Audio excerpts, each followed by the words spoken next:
ain't saying nothing. Me.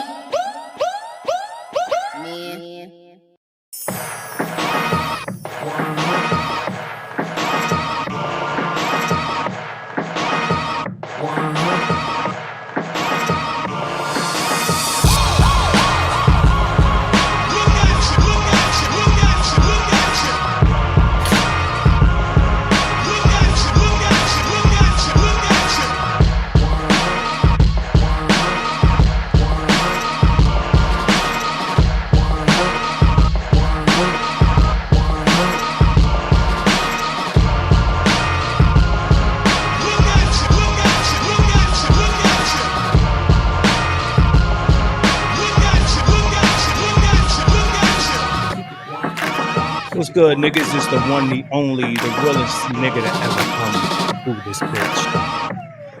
All right, let's go.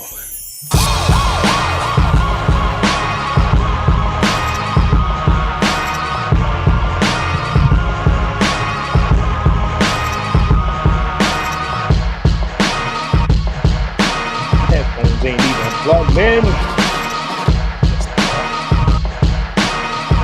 All right, what's good, y'all?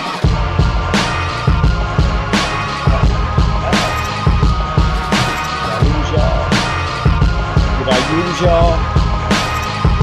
Yep.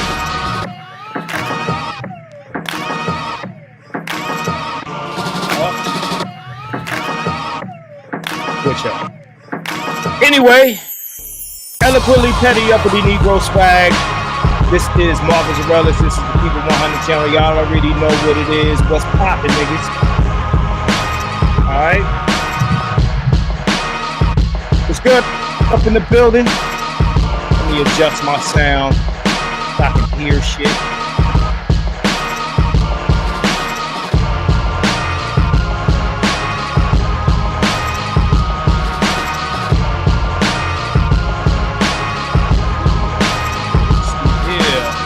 We got Obsidian in the building tonight. Y'all already know. That's what y'all here for. What the fuck is going on? Let's go through the list. Dave Tao, what's going on, man?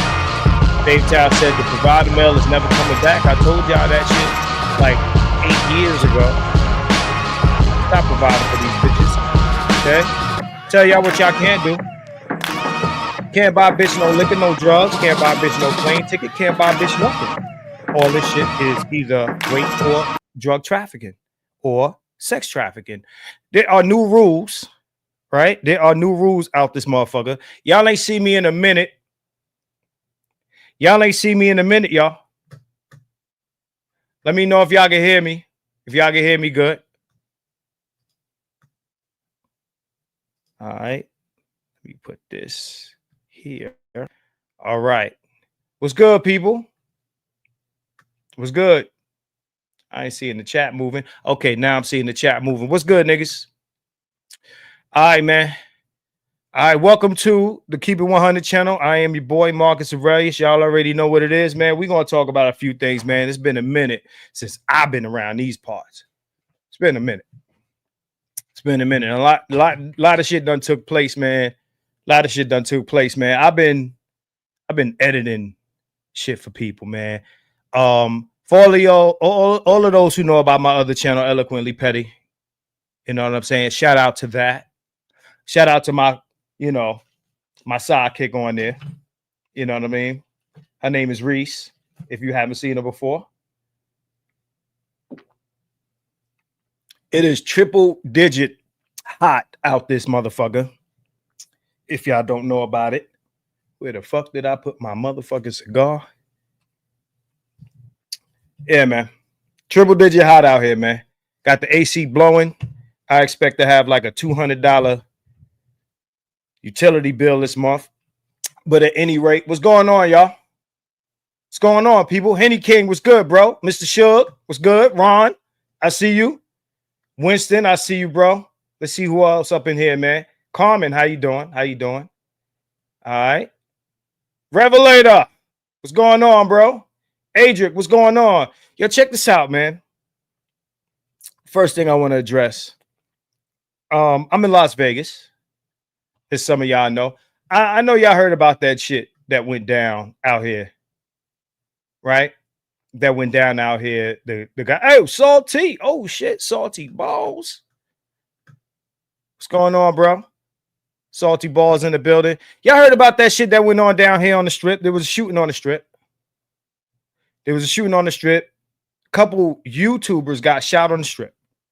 Okay? I don't know if y'all heard about this shit, but it happened.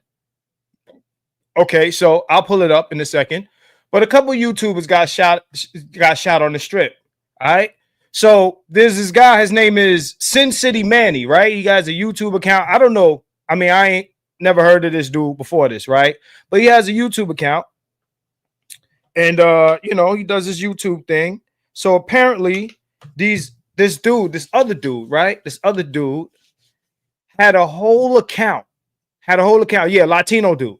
Had a whole YouTube account, right? A whole YouTube page dedicated to trolling the other dude, dedicated to trolling Sin City Manny. All this dude you would do on this channel was troll this dude. Okay. All right. What's going on, bro? Good to see you up in here, bro. So that was the purpose of this guy's whole channel, is to troll the other guy. Like, you ain't got nothing to do but create a page to troll the other guy, right? Salty, just hold on. So this dude, the troll, decides, you know, to come to Vegas, to move to Vegas, right? I think he moved out here. Right? Decided to move to Vegas. And he put that out to oh boy. Now, the homeboy been telling this dude the whole time, yo, when I see you, it's a wrap for you. The whole time. This is right? Documented. Yo, when I see you, it's on site, right? Okay, right? So, old boy moves out here. He goes live with his girl. They on the strip and shit. Mind you, you can Google this shit because it happened live. He's on live in front of the Bellagio Hotel on the strip with his girl. Okay. All right. No doubt. My man sees it. Oh, you on the strip, huh? Oh, you on the strip. You live on the strip. I see you. Now, let me tell you, for those who ain't never been to Vegas, this is a very small place. Very small place. Not like New York, not like LA, where you got to, you know, see if you can find maybe if you lucky, maybe. No. Out here, yo, niggas easy to find. Out here, easy to find. Right? Sees this nigga live streaming on the strip. Pulls right up on this nigga. Oh, there he goes. Sin City Manny. Yeah, pops him and his woman out of here. Dead on the scene. Okay? Dead on the scene. Out of here. Done. Over with. Him and his woman. Okay? All right. Now, I say that to say this, right? I say that to say this. Just like Salty said. It's a lot of weirdo motherfuckers on this YouTube shit. A lot of motherfuckers on this YouTube shit that like to fuck with people, you know, troll niggas, you know, put niggas information out there and shit like that, call up motherfuckers' jobs. You know, we know a guy like that. You know, he likes a salmon dinner every now and then. Right? Y'all know who I'm talking about, man. You know, and this is the guy who just recently hit me up on Facebook talking that shit again, right? Yeah, I ain't been live in a minute. I got other shit happening. But anyway, so yeah, dudes out there, you know, even in this space, they like to troll Manosphere niggas. Let me tell you, you never know who you fucking with. You never know who you fucking with. Apparently, it wasn't enough that you was trolling him, and he said online, "Hey, Janfar, I see you, bro. Where the fuck you been at?" I mean, I know I've been out for a minute, but you've been away too. But it's not enough. It's not enough that you troll a nigga, and he tells you on the internet in front of however many followers he's got. He's gonna get you when he see you. It's on site. It's not bad. That's not bad enough, right? It's not bad enough. You ain't get it then, right? Then you move to the fucking town that the nigga lives in, which is a small town. Everybody's on the strip. I see Floyd every now and then. That's how small this shit is, right? It's not enough you come to the town where the motherfucker you fucking with it lives at. It's not enough, right? Let me tell you, everybody's like, oh my God, all right, over copyright strikes and trolling. Let me tell you something. Everybody ain't playing. Everybody ain't playing. Everybody ain't playing with niggas, man. Everybody ain't playing, man. So just understand this, right? Understand this, right? You on the strip. Let me tell you how much of the wrong person you fucked with. You're on the strip. Millions of people on the strip. Thousands, millions. Prime time. Bellagio fountains and shit. Boom, boom, shooting up in the air. And the nigga rolled up on you right there and popped you and your woman. And you thought, oh, he ain't going to do it right here. He ain't going to do that. You know? You was on your tango. Remember tango? Oh, shit, Frank. Oh, you going to shoot me on the sidewalk in front of everybody? What Frank Lucas do? Y'all seen American Gangster? What'd he do? I told a nigga on the internet, nigga, I know where to find you. And the nigga still ain't chill yet. I ain't the other. And I don't know if he's listening to this video, but hey, bro, another time.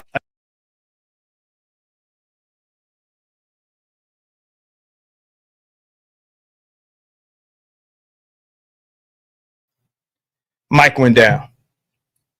Yeah, how much Tupac in you got?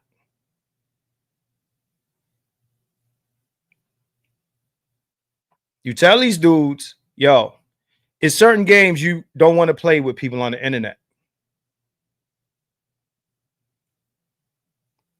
You can, you could call each other names on the internet. You could debate a nigga on the internet and all that type of shit. Oh, this nigga don't know what he's talking about. He's this, he's that. All right, cool. That's cool. But then you start talking that I'm gonna put your information out there. I'm a fuck up your money, fuck up your livelihood. Don't do that. Don't do that.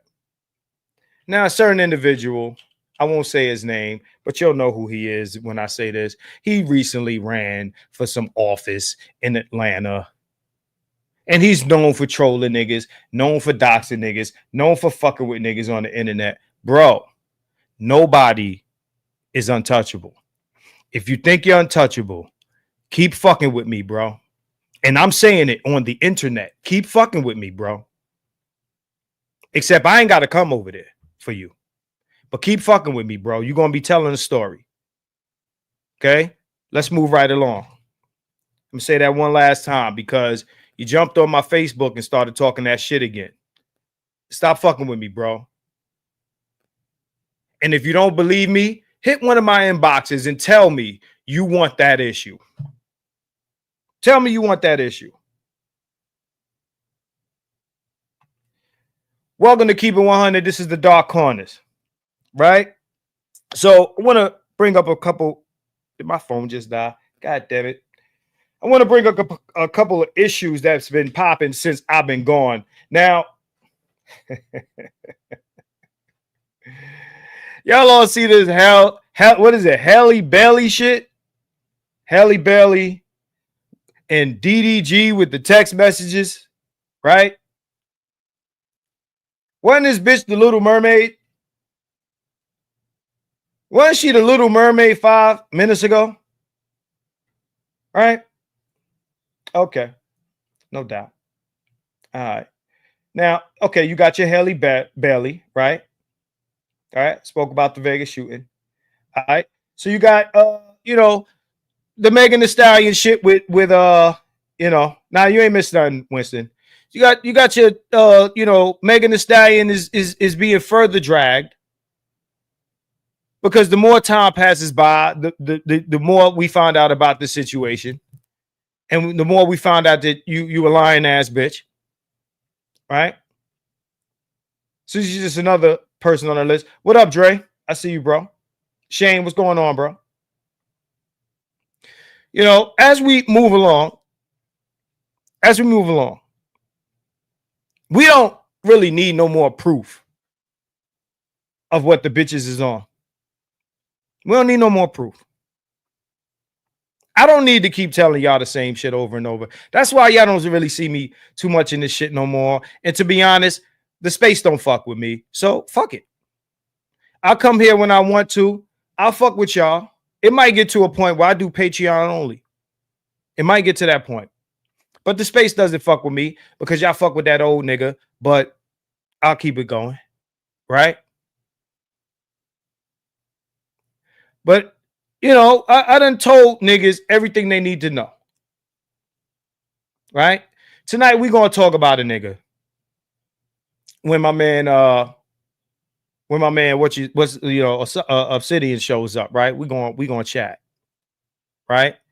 Speaking of, let me shoot him the link because I haven't done that yet. He's gonna pop up when he pops up. We got a lot of lying women, bro. Lying ass bitches, and you got too many niggas still telling you to fuck with these hoes. Brittany Renner just announced her divorce from Kevin Gates. Right? Just announced her. Now, look, no disrespect to nobody here. But again, if it wasn't me keeping it real, I wouldn't be me.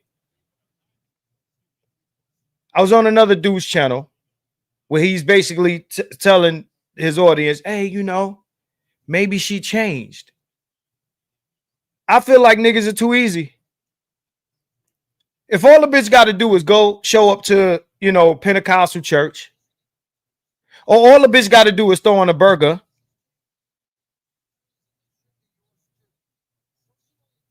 and y'all believe it, there ain't no fucking hope for niggas. All this winter's coming. Yeah, winter's coming. Winter's coming. Winter is here. But y'all gonna buy these bitches bubble gooses. Y'all gonna buy them bubble gooses. If it rain, y'all gonna buy them umbrellas. If winter comes, y'all gonna buy them bubble gooses. That's how I look at. Like when I say I'm red pill, and I am red pill, and I'm one of the few red pill niggas here, because it ain't much red pill here. Okay, but when I say I'm red pill, that means I understand what women are, and I understand what niggas are. I understand what niggas are. Shout out to you, bro. You one of my early ones, man. Yeah. So all this BGS is right shit. It's a lot of shit that I said, and now niggas is repeating the shit that I'm saying. They rewording and repackaging the shit. Because, see, I'm in the dark corners. I'm a dark nigga now. I'm a dark corner nigga. Shout out to Obsidian. That's his phrase. He said the niggas attacking him from the dark corners. I ain't attacking Obsidian. You know what I'm saying? Per se. But I'm a dark corner nigga. I'm good with it. There's 57 people in here. You know what I'm saying? I would say just about every Manosphere channel got more subs and views than me. Because I'm not saying this shit that make niggas feel good. I'm telling you the real shit. I'm telling you about the nigga on the side that your bitch is fucking, or that nigga at work that your bitch is fucking, telling you about him, right? I'm telling you that a lot of these niggas are telling you to build a community with these chicks.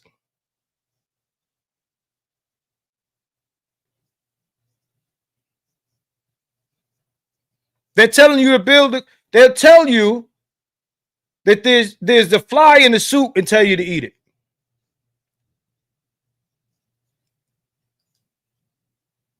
They'll tell you to experiment. Let's see what the hoes do if we really sit down and talk to them. Then what they tell you. They'll the chick is reformed if she now going to church. Brittany Renner's the same bitch she always been and always will be. That bitch is a sea urchin, okay? She's a floor scraper. She's a fucking crab. She's a lobster, a fucking shrimp, whatever the motherfuckers that sit down at the bottom of the ocean.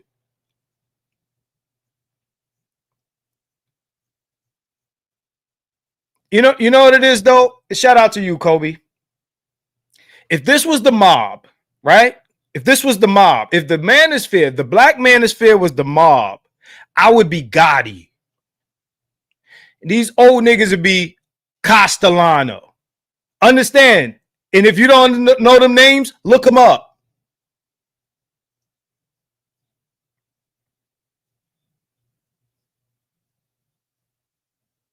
These old niggas is Castellano. I'm on my John Gotti shit.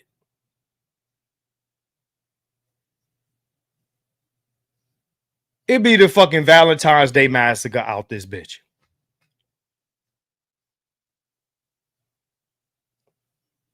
The Don is still here, but the capo is out of here. Y'all know who the capo is.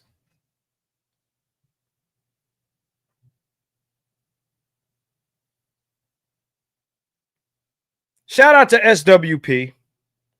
Recently, SWP made a statement. I'm going to pull it up on the screen. Shout out to Sergeant Willie P. Sergeant Willie P is one of the original 1.0 motherfuckers from the beginning. Right? One of the OGs in this space. You know what I'm saying? He said this space has been hijacked. He said it. Now, I wonder who's going to say that he ain't qualified to say it. He's one of the OGs, original motherfuckers here. He was here before the flagging, and he's still here.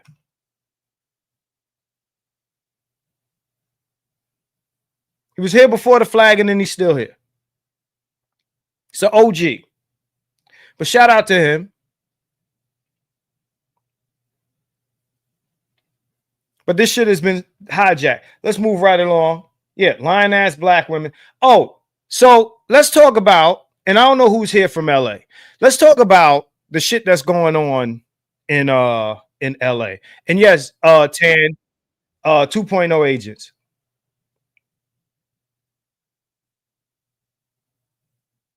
Agents, right? Yeah, hey Hannibal. Once in a while, yeah. He's jumped, he's hopped across here and there.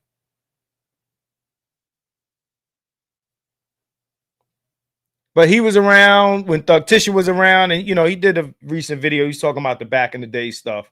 But this shit has been hijacked, man. He said one of the things that fucked up the space is monetization.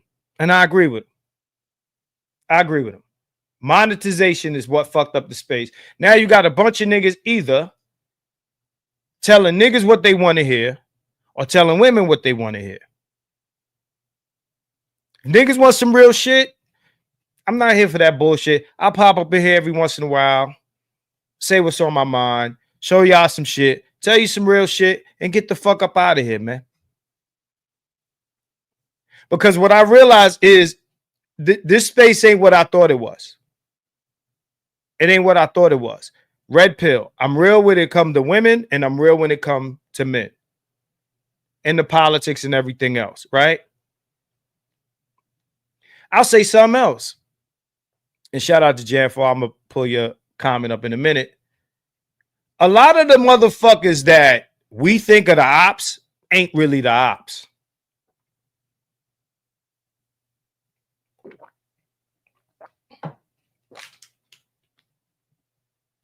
A lot of these motherfuckers we've been told is the opposition ain't really the ops.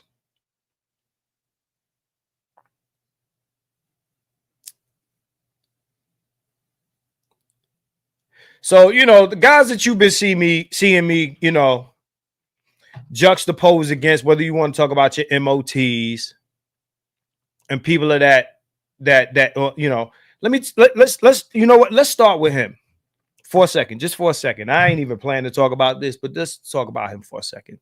MOT. MOT is somebody that had an issue with me because I was associated with a person like, for whatever fucking reason. They ain't got shit to do with that. That shit ain't got nothing to do with me. Okay. He was under the impression that, you know, I'm gonna talk about whatever the fuck I want to talk about, bro. But at the end of the day, and I've said this a million times to this motherfucker, I understand what his issue is. Some of his issues, right? There's a lot of the things that AM1 said that was correct. Okay. I would like people to look at the content creators in this space with objective eyes and ears. Objective eyes and ears. Don't just rock with these niggas just because the wind is blowing in their direction. Objective eyes and ears. Take some shit and throw the rest of the bullshit away.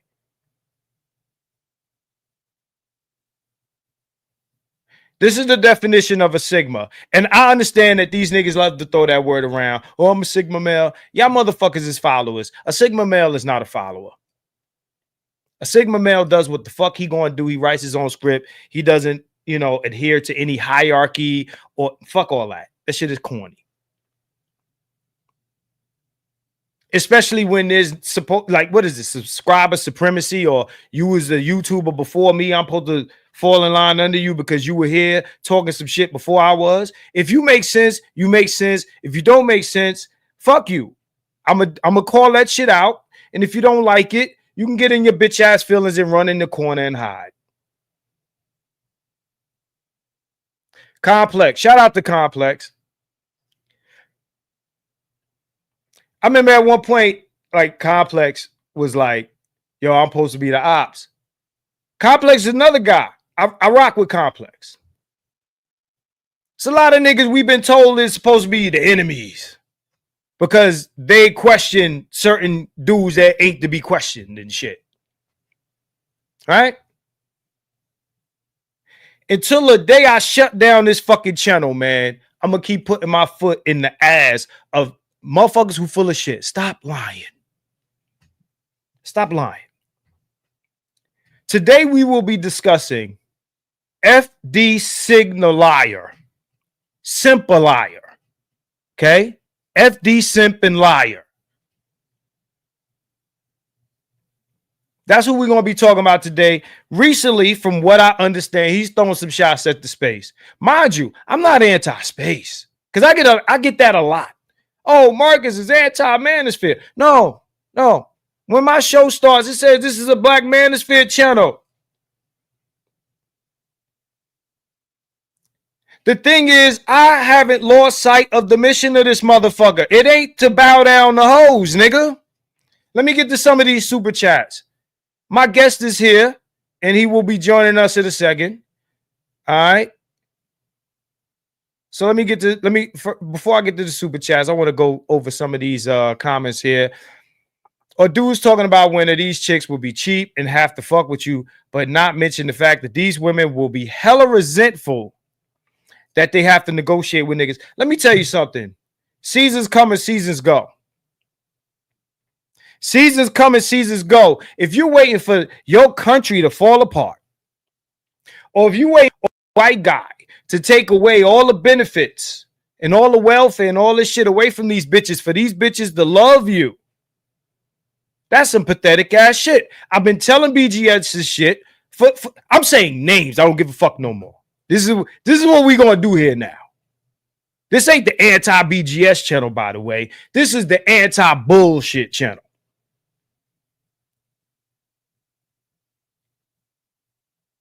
So yes, bitches do change with the environment, but nigga, you do not control the environment. So what are you gonna do to change it or to alter the behavior of hoes? You have nothing to offer, nothing to take away, nothing to deny access to. You are not the patriarchy. This is something that we discuss all the time.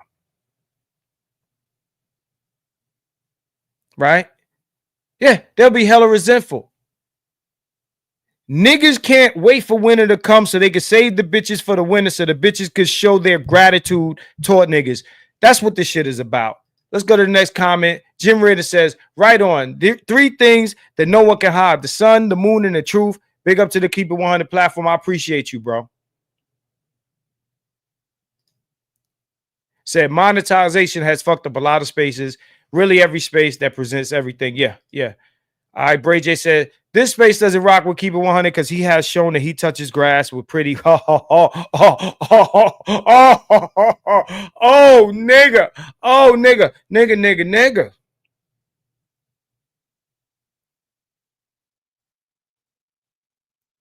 You know what I'm saying? All others are SBE while their car crashed in the ditch. Damn, Jay. You ain't had to do him like that. All right.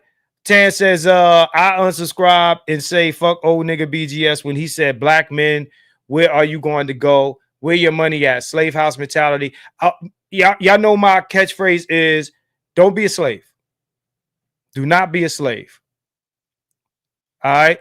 My man Brandon Hayes with the super chat. Appreciate you. I think the hard lesson is that no matter how much red pill rage black men feel inside, brothers will always have utopian black love, pan-African fantasies deep down inside. We are culturally groomed to simp.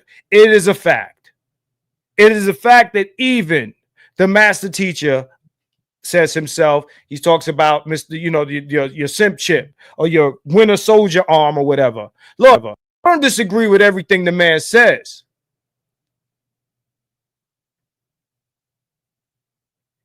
But if he said, 80 to 90% of the shit he says is correct, nigga, don't get mad when we call out that 10%. That's all I'm saying.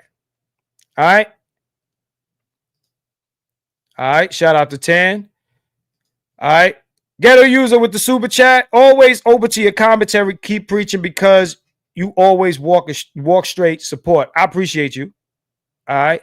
And shout out to the females in here. Today we talking about simp and liar. Now, I'm gonna say this. I'm gonna lead into my guess. Right. I want to say this. The opposition to the space. The opposition to the space. The guys who talk shit about the red pill, because the red pill, the definition of red pill is been bastardized. What they use red pill as a derogatory description now, right? If you're a red pill guy, means you hate women, means you don't get pussy and all this other stupid shit. Has nothing to do with the real definition of the shit, but that's what they turned it into, right? Now I don't know how many of y'all follow Obsidian on Rumble, but I was watching them on Rumble yesterday in preparation for today, and I watched a little bit of this FD Signifier shit, the recent shit to prepare for tonight.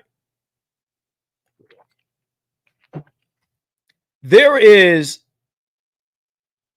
how can I say, an income stream associated with telling these hoes what they want to hear. Telling these women what they want to hear. Now, Obsidian says, he doesn't address people as niggas and as hoes and people like this. Well,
Let me know if y'all can hear me.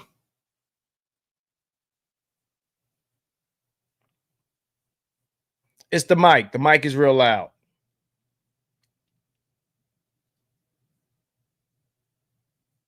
Okay, let's continue. So what I'm saying is I can't talk too loud to cancel the mic out. That's what it is. So what I'm saying is, at the end of the day, you got guys who make a living doing this. And they call us grifters, but they make a living doing this. FD Signifier has made a career throwing black men under the bus in similar fashion to white supremacists. Now, y'all have heard me say the coon and the simp are cousins. The coon and the simp are cousins. Okay? If you make your money throwing black men under the bus, you're either serving the white man or the black woman doing it. Right? So, y'all have seen me debate motherfuckers on this platform. Right? But like I told Obsidian in the last one, Obsidian is a guy that when it comes to debate, I respect. Like he's one of them guys I respect on the debate tip. You got a lot of guys that'll jump on their platforms and they'll run their mouth by themselves and they sound real smart and intelligent and articulate. And I think a lot of times we confuse articulation for intelligence. It's not the same thing. But Obsidian, if a motherfucker ain't fucking with me, you're not fucking with this guy. Right? So without further ado, I'm gonna bring him in. All right, let me know if you're ready, bro. I see you. Give me the nod. All right, so we about to do this, man. This is the Dark Corners, man. Keep It 100 channel, man. And I got Obsidian on deck. Here we go. Hey, what's going on, Mark? My man got his set up. Look at this guy, man. Now look. As a set design guy, a production guy, this is what I do. I'm gonna give you a shout out to your setup there, man. It looks real good. I've seen it on other people's. Yeah, I seen it on other people's shit, and I was like, whoa, I can't wait to get him in here. Now we both on camera. Let's go, man. Let's do it, man. Yeah. You know, let's just jump right in, man, because you know, you made a lot of really good points. I was listening backstage. And you made a lot of really good points about, first off, with regard to FD Signifier. I sent him an open letter. I have his email address. I sent him an open letter directly because, you know, in the black manosphere, we believe that if you got a problem with another man, go directly to him. Absolutely. Go directly to him. If you got a problem, say, hey, listen, man, can I talk to you for a minute? And that's what I did. I sent my open letter to him first. Then I disseminated it across social media, Facebook, Instagram, X. You know, now we're here on YouTube. So, you know, my thinking with FD Signifier is this. Hey, listen, bro, if you have a problem with the black manosphere, you know where to find me. You got my email address, man. We can have the sit down anytime you get ready. We can do this. Let's tick it off. The Black Manosphere Conclave, founded in 2021. Theo Waff, the director, put up over 100 large to get the conclave off the ground. Okay? Since then, we put 700 brothers through his Theo University STEM program, over 200 of them highly certified in diverse STEM fields. Brothers, we have a job placement rate of over 80%, with the average brother's starting salary of $175K. Okay? And we also have 5 brothers getting married to sisters on the African continent, from Morocco to South Africa, since 2023. So my question to FD Signifier, Deontay, Kyle, Eggs and Grits Podcast, and anyone else on that side of it, Mark Lamont Hill, the whole Magilla. My question to those brothers is, what kind of receipts you got? We can show our receipts. What receipts do you have? I would say to all the brothers right here, and I don't know if you've seen it, or the brothers in your audience have seen this, but I'll just go ahead and show them this right here, and you can show this to the brothers right here. Okay.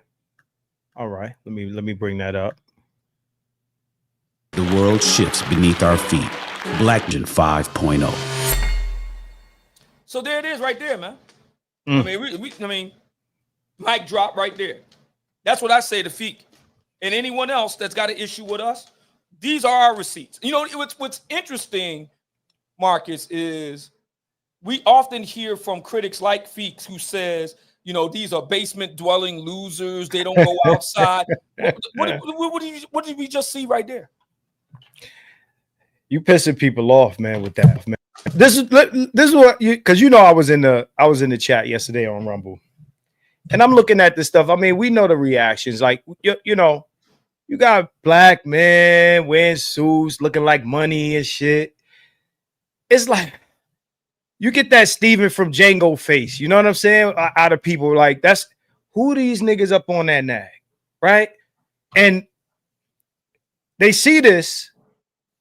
It's something that they can't really argue with, and it makes them mad. Like this is nobody gets like we ain't got an issue with it. But when you talk about the coons, the simps, and the, you know, and the hyena, they don't want to see that shit. What are you trying to do? Oh, what y'all trying to do? Like, they'll find some weak, corny shit to say about it. But I mean, to answer your question, no, that doesn't look like a bunch of losers chilling in the basement with they, you know, with a saggy tank top on and some dirty boxes. Like, no, that's not what that looks like to me. Exactly. Let me tell you, right. I get, look, you gonna get hate, I'm gonna get hate. It's just like, you know, I don't know how long you've been listening before I pulled you up, but I was tuned in for about a half an hour. Right. I feel like anything that look like you winning is a problem. The problem is for these types, you know, your coons, your simps, you know, your pro-black shea butter you know, muff divers, right? If you're not achieving and then submitting the resources from said achievements to these women, then whatever it is that you're doing, it ain't shit. Right. I'm glad you said that. I'm glad you said that because, you know, that's really what this comes down to. You got these what I call the anti-manosphere now. You have the anti-manosphere, of which I would consider Feek and Deontay Kyle and Scott Galloway and others as the anti-manosphere. And really what it comes down to, Marcus, is this. We don't like what you say about women. Right. Okay. My question becomes, so what? Right. We said what we said. And listen, look, on the black manosphere side, the proposition was these were the weirdos, the lames, the losers, and all the rest of it, right? That's the argument, right? Okay, fine. So why do you care what they say? If they're losers and lames and weirdo, why do you care so much about what they say? Now I'm going to answer the question for him, Marcus. Okay. Because I already know that all they're talking about. I have. Well, you go ahead. The reason is because they're afraid that, you know, a bunch of Elliot Rodgers are just going to materialize out of nowhere and shoot the place up. So let's just get right to it. So, you think so? William Costello, who is a world-renowned researcher on incels and all that sort of thing, has come forward with evidence that proves that that the vast majority of these guys are not violent. Right. When Kimberly Nicole Foster and I were going back and forth in 23, I presented her, I hit her with that evidence. And then I said, you can't tie any bloodletting in Black America to the black manosphere. I defy you to do it. It's 2025 now, June. I ain't heard from her since. So we can toss out the idea that, these guys, they're saying things, they're going to hurt women. No, we just blowing off steam. But bro, we're going to say what we say. We got big old podcast mics. Right. We got real nice studios. We got real nice roadcasters. We just gonna say what we said, and we double down on that. We're gonna say what we say. And let me say something else to the brother, because I remember you addressing a few brothers in your audience. Right. Let me say this: the black community has done a real good job of programming black men to see it as their duty, their duty, to try to, work something out with the lovely ladies of the community. Listen, man, you do not have a responsibility or a duty to do anything other than what you deem important for yourself. That is the ethos that we have at the Black Manosphere Conclave. Now, we do have this year something for the ladies, but they're going to have to qualify for that. And they already know what the qualifications are: fit, feminine, and friendly. And if they can't get with that, then you know the rest. They can get on. If they want to end, there's an end on this thing. They just got to qualify for it, just like anybody else. But I'm gonna say this, right? I don't think they worried about us shooting shit up. That's not something I believe. I don't think that's the issue.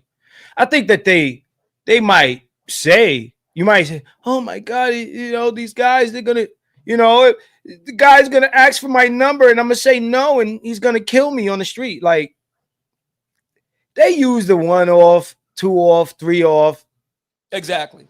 That happens, but they're not worried about that, bro. No. Like, let me tell you, I've been out the country. I've been to Europe. And in Europe, people date interracially. And nobody gives a fuck. Right? And the reason why nobody give a fuck, because in the UK, black women in the UK can date interracially easier than black American women. Mm-hmm. Right? If black American women could date interracially that easy, they wouldn't give a fuck what we were doing. The issue for that, I think, right? First of all, we know that black women are white supremacists at heart, right? We know this. That's why I say, you show the Black Manosphere Conclave video and it destroys everything that they might have to say about us. Not only does it do that, but what it looks like a bunch of free niggas. Y'all niggas are free. Yeah, y'all look like y'all might be able to get some box outside of the community. Y'all look like there's a whole lot of Latinas down there in Houston. I'll tell you that. I saw that firsthand at the Four Seasons. There's a lot of Latinas. Absolutely. When you look like you might be attractive to other women, then it's a problem. Now, you might ask, well, why do the men like FD and, the other types care about that like they care about passport bros? And they want to be, they're virtue signaling. They want to be seen speaking on this on behalf of black women, and they reap the financial and other benefits from it, right? Oh, of course. I'm glad. Let me just jump in on that piece, because what's interesting is that FD Signifier, aka FIQ, he accuses the Black Manosphere and the Manosphere more broadly of grifting. But it just came to my attention that recently he had a intense back and forth with Sergeant Willie Pete. I heard about appearing on Dr. Tia San Johnson's program, and he said, I charge 10 grand for me to go on there. Now, if that ain't a grift, then what do you call it? That's some Floyd Mayweather type shit. Okay? If that ain't a grift. And my thinking is this, it's interesting that he would say we're grifting when what can he show for black men? We can show 5 marriages to black women on the African continent. We can show brothers getting jobs, making bank. We can show brothers getting actual skills. We can show brothers losing damn near 100 pounds inside of a calendar year. What can he show other than a bunch of YouTube channels and a bunch of videos that get a whole lot of views? Other than that, what can he show for it? Him and his compatriots. I will put what the Black Manosphere Conclave does against anything those guys have, anytime, any place, anywhere, any day of the week. All they do really is propaganda, sensationalism. They use a lot of the black feminist talking points, right? They do. They do. So I'm listening to. I was watching the Rumble yesterday, and I'm listening to you, like the video that you were going over with him talking, and it's like they say all of this stuff with nothing to back it up. And the first thing they say about us is, "Ooh, your stats and your this and your that." Bro, how you gonna argue with data? Like that tells me, right, everything that I need to know. If one side is coming with data, peer studies, research, things of this nature, because one of the things that they talk about when it comes to this space is, oh, you come in with your numbers and your data and your research and your study and you're using it, da da da da. Mind you, the first thing they say is SBE, right? Now, like I said before, and I told a couple other guys, I said, I see some guys might use it for that, but for the most part, what data is, and shout out to like guys like Medium Man, right? Data is not for the women to get right. That's for us. It's for us to know. We need to be informed because we've been lied to. One of the purposes of the space, as far as I see it, in my reason for being here, is to give men the information to counteract propaganda. Oh, absolutely. Absolutely. Absolutely. Right. The black male image has been dragged through the mud with lies and propaganda. And you need facts. You know what I'm saying? You need research. You need these things to counter. So shout out to all the guys, including BGS and more, including Salty. Shout out to him. Reluctantly, the Green Gorilla. Shout out to him. Shout out to everybody who, in the time that this space has been here, has come here with facts and information. Shout out to Dr. T. Shout out to Dr. Curry. Shout out to Dr. Ron. Shout out to Dr. Thunder for bringing the facts that men need to counter the lies. So now when you go on these social platforms and these women talk shit about you, you can retort with facts. You could drop a screenshot, you could drop a link, and you shut them right up. Oh, your facts, and now you look stupid. You can't argue with facts. You can't argue with research. They try, but who cares? Of course, my only problem is, dudes let shit like that fly. But for me, that's the purpose of the information. That's the purpose of the Manosphere. So again, when we show them images like what you just showed us, when we show them things that are moving on the ground, and you look around and you see what they want to see is they want to see some ratchet running things. You know what I'm saying? Your grandma, auntie, that's how it's been. That's how this disrupts.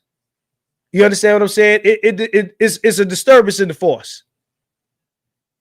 Everything that you're doing, the space and everything. And of course, just like in slavery, you had the guy that said, what's better than what better out here? Why you leave the plantation? Why do you want to? And that's your FD signifier, and that's your whatever Deontay Kyle. Yeah, I've heard his name before. Your clip that you played is the first time I've actually seen the clip, right? But these guys talk about black men like they're rednecks. That's how they talk about. They talk about black men like they're monsters. I made that point the other night, or last night rather.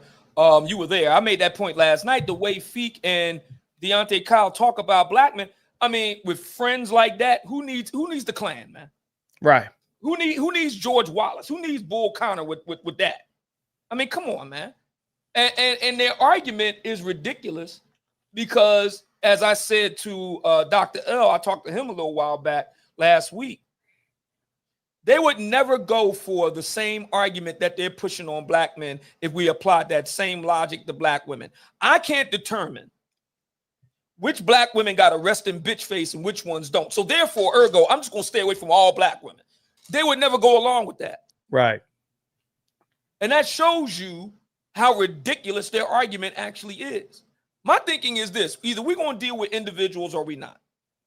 If we're going to deal with groups, then we got to apply it across the board. Right. But they don't want to do that. No. And they get mad at being called panderers, and I try to refrain from. I slip in a name in here every once in a while, but I try to refrain from that. But I understand why brothers, including you, do it, because, I mean, what else do you call it, man? Yeah. And then on top of that, they duck in debate. Right. They want to talk all this smack. See, that's not manly. That's not the manly thing to do. If you got a problem with a man, you go see that other man. Address him. Yeah. Man, Let's one-on-one. So he's going to continue to duck us. We understand why. Mm-hmm. And everybody knows that I keep my lightsaber really sharp. So and we got receipts. However Feek wants to do it, man, we can do it. However he wants to do it. I invited him to the Conclave last year. He never showed up. Nah, surprise, surprise. So let me read this comment. So Leon Henny King, right? He says FD is full of cap on the 10K. Destiny white boy with blue hair said he would pay him 10K. FD got emotional and talked wild to the white boy. And he gave the money to the ATL police training facility. Oh, wow. Right? I didn't know that. So wait a minute. So let me get this straight. Well, let me put it this way. So at least Feek ain't just ducking the brothers. He ducks the white guys too. Okay. These guys, listen, they don't want to. You mentioned Bernard. Shout out to Bernard Riley. Mm-hmm. Now we know old boy did he go to Bernard's show and have a conversation with him?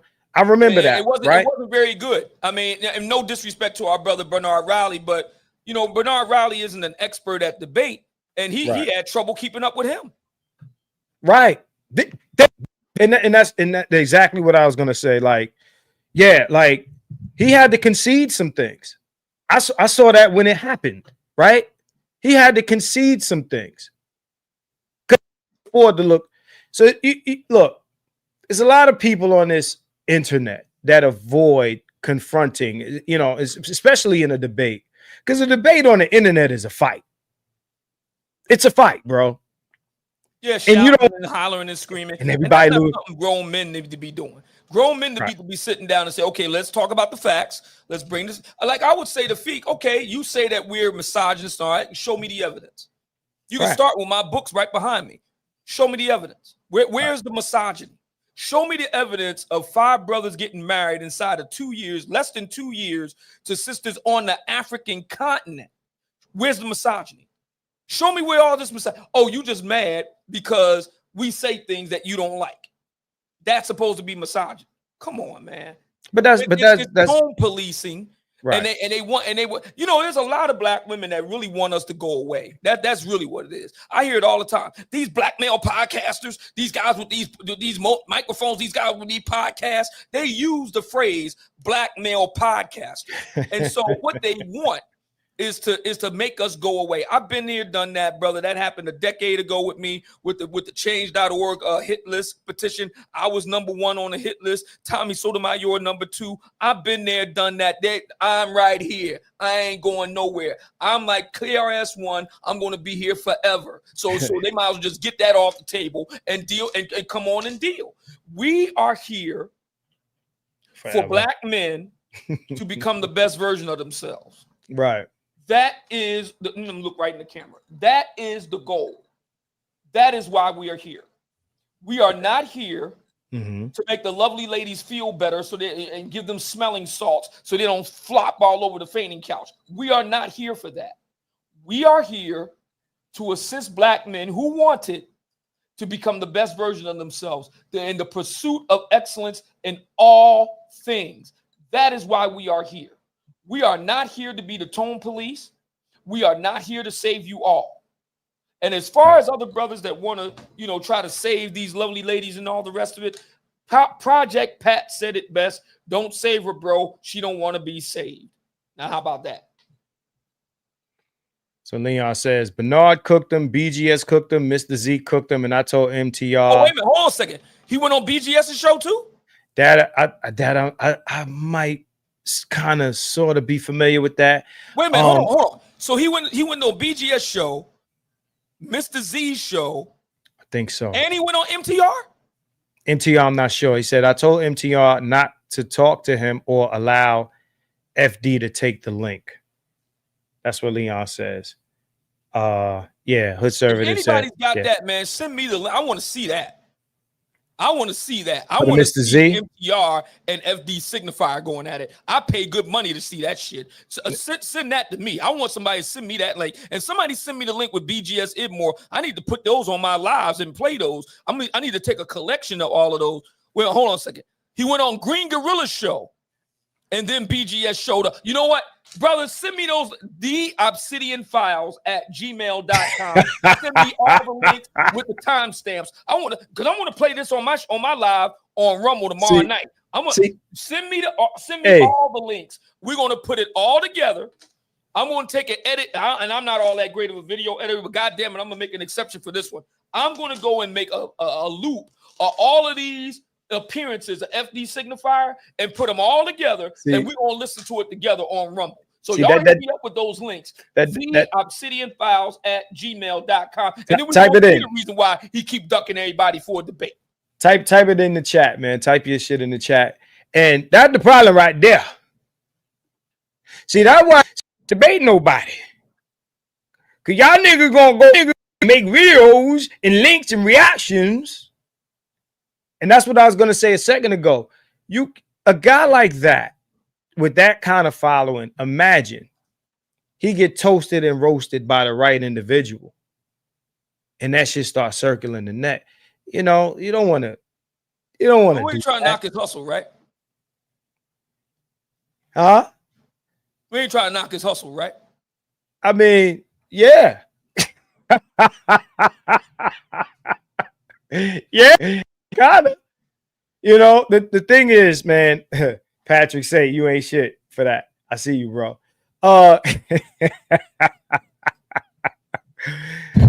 Say shout out to you. Yeah, so look, the thing about, you know, these you get cooked by these other guys, but then you got a Dr. T.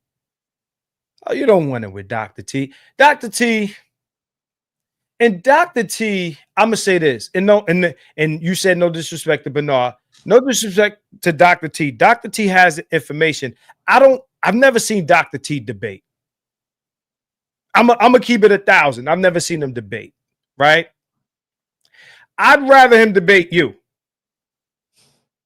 I'd rather him debate. No, everybody wants to see me getting the Princella, man. You need to debate Princella. You know, really.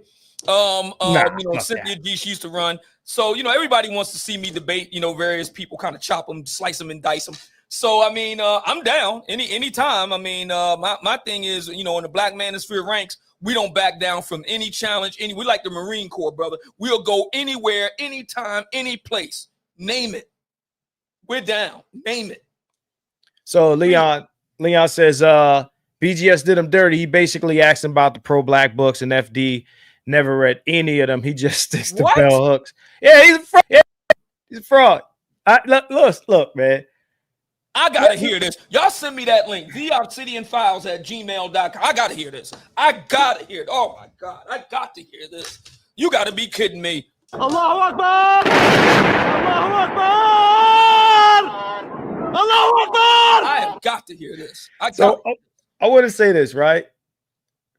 What we got to stop doing is thinking that because somebody got a motherfucking degree, that means some shit. Okay, he's an academic. About that. Right.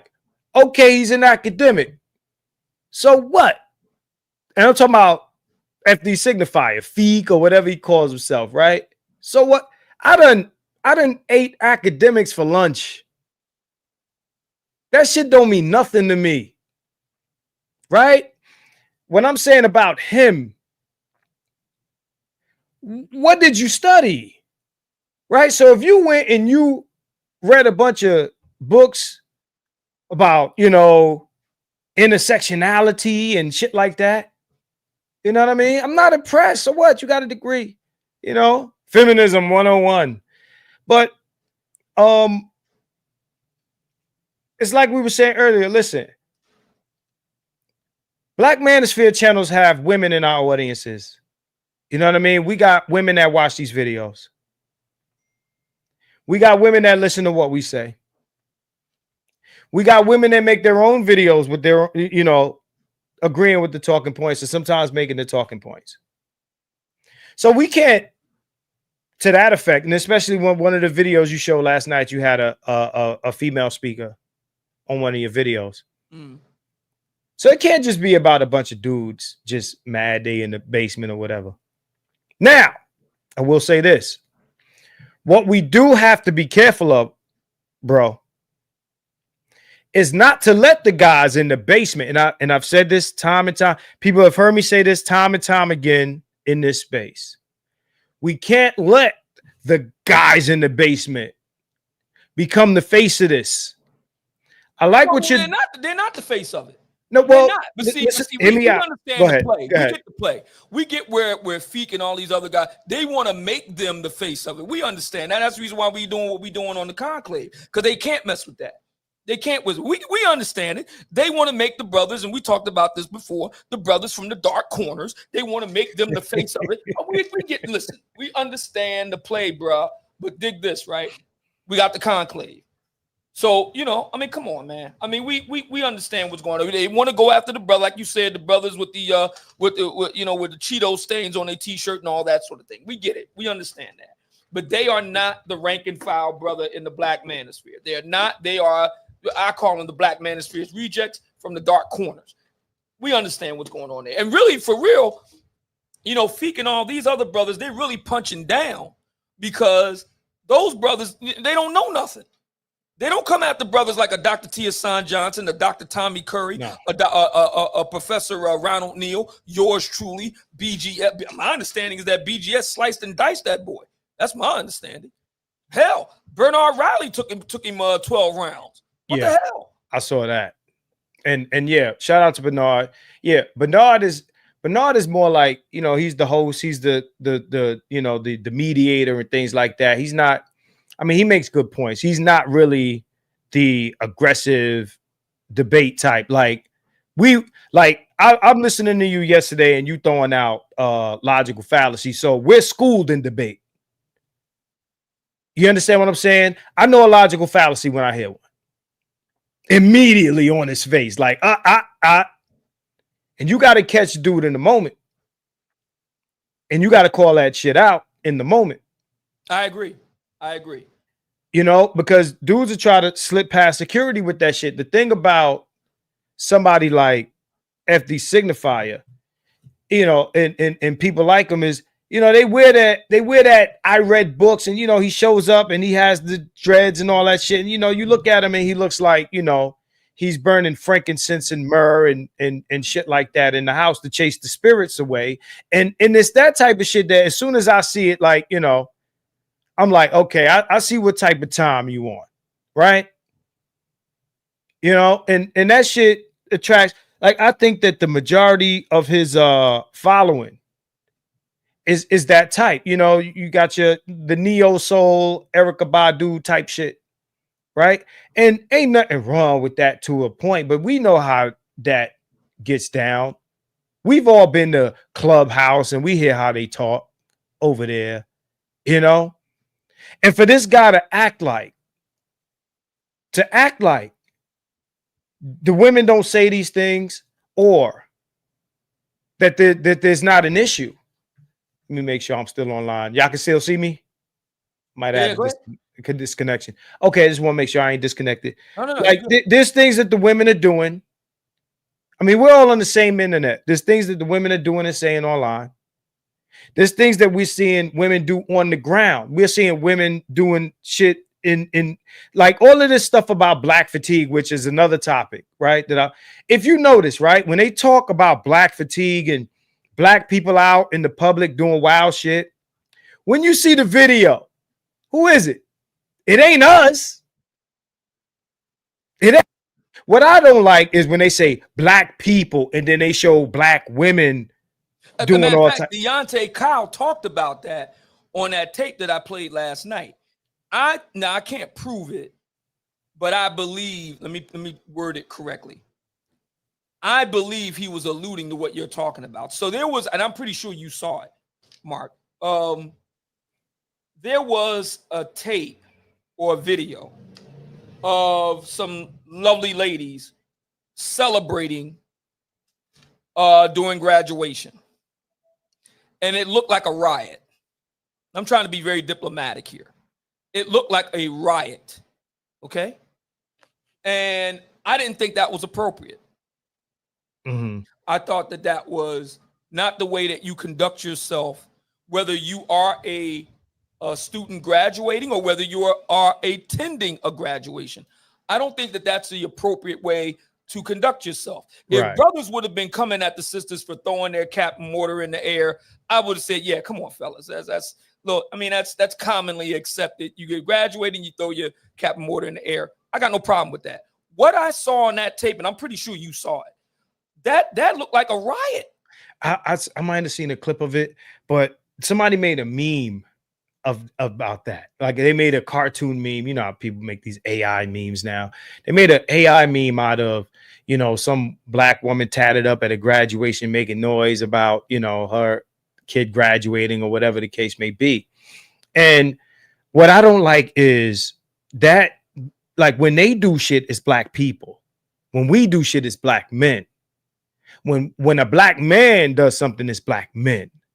When black men, and then it's black men. When it's black women, it's black people, right? So we got to wear their shit all the time, all right? Well, shout out to Henny King says the majority of these followers are white liberals. That's now, you know, it's funny. He says that 60% of his audience are black men. That's what he says out of his mouth. I don't know. I have no way of knowing. I have no idea who his audience is. I don't know. Well, he can show us his analytics. Like, again, these guys, they say what they say. Show and prove. Thank you for the super chat, bro. As he said, he sent the FD video to your DM, right? Oh, the majority of his followers are not American black men. What I'm saying is, he can't act like he doesn't see this stuff. We all see this stuff. We see the like you said, the chicks wilding out at the graduation or spazzing out at the fast food restaurant and wearing their bonnets all over the place. You see, who doesn't see? Listen, it's not just us. One of the things I say, especially on Facebook, is everybody can see what black women are doing. We all see it, right? So if we all see it, he see it.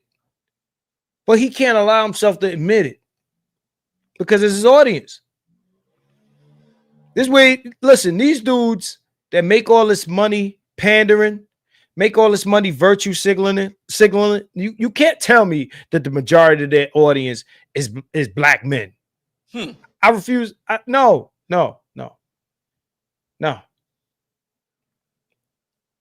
Get out of here. You know, we can go to websites. They got websites where we can pull up analytics on a motherfucking channel. Easy. So you want to make that up, we'll pull a file. But I can't stand when these pro-black dudes, they act like they don't see what we're seeing. It's the biggest gaslight ever. No, that's not happening. I don't know what you're talking about. Black men are dangerous. It's the fact that most black men are not violent. Most black men are not violent. Criminals, most black men are not violent in relationships. That is a correct statement. Right. This is facts. It's not even so. Anything that you say on your video in contradiction to that, you're lying. Now, we know it's like you said last night, we all know what kind of black men black women like. Oh, we know this already. Look, if you decide you want to go straight to the criminal element to date the criminal element, then your numbers will reflect. Like when I say your numbers, I mean your experiences and encounters with violence will reflect the man that you're choosing to date. Now, I'll say, I've said it from the beginning. I don't give a fuck who black women date. I don't give a fuck who they choose. This guys out here, look, yo, y'all like thugs. Y'all don't like upstanding black men. I don't give a fuck who black women date. My issue is, don't put the thug jacket on the rest of black men because those guys you wanted to fuck with because they so fucking sexy. They thugnificent, thug passion, thug this, thug that. And women tell us this. They get online. They make videos. These ain't bots. These are real women that say that these are the men they prefer. We're not on women. These women say this. They say it out. Brother, you hit the nail on the head. Allahu Akbar! Allahu Akbar!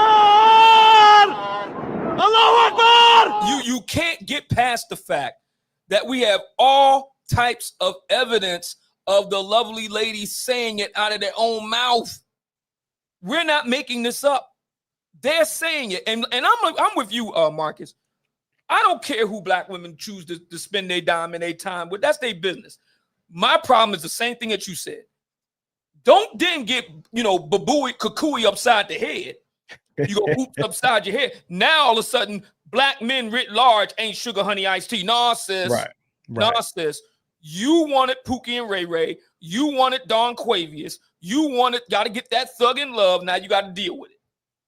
That's where I'm at with it. If you lay down with it, you got to deal with it. You made your decision. You got to live with your decision. If they did that, the black manosphere probably wouldn't exist. Right. But listen, if you've been on planet Earth long enough and you've been in America long enough, right?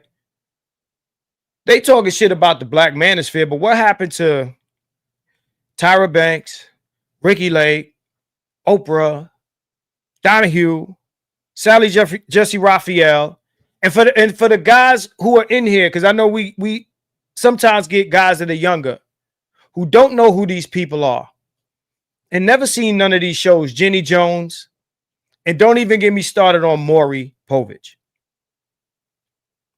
Black women in the 90s went on a slander black men tour on national television to let the world know ain't no good black men.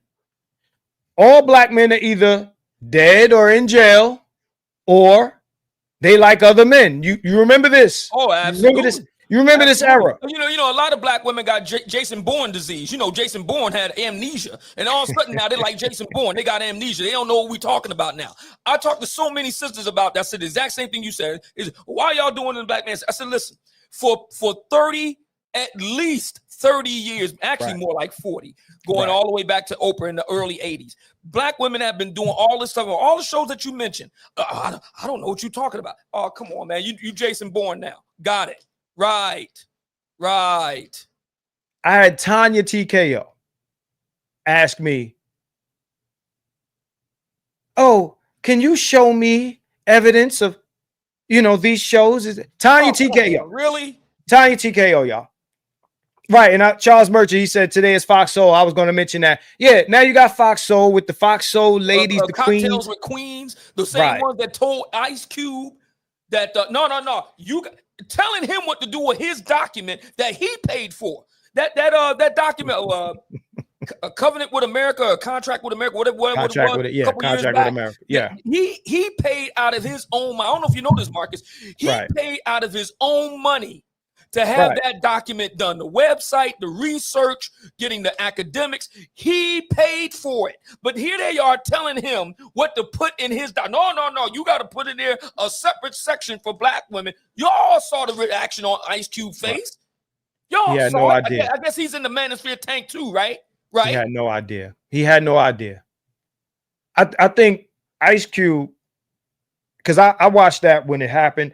I think Ice Cube is still kind of like in that space because remember Ice Cube was on his pro-black Islam, right? So he's still in that space where he thinks, you know, we're all together, black people as a community, and in that headspace, he put together that document because in his mind, yo, I'm doing this for us, I'm doing this for black people, and them women let him know, nah, we different, we got our own thing going on. That's right. Matter of fact, you're 100% correct, Marcus.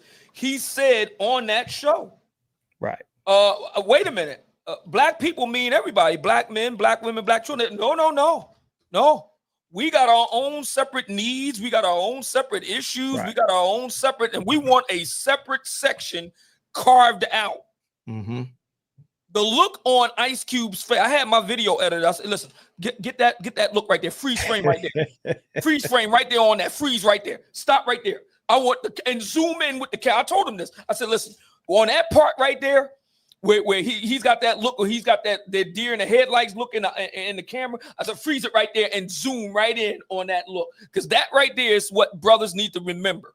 They need to remember that. This is Ice Cube, y'all. Right. Ice Cube. Yeah, I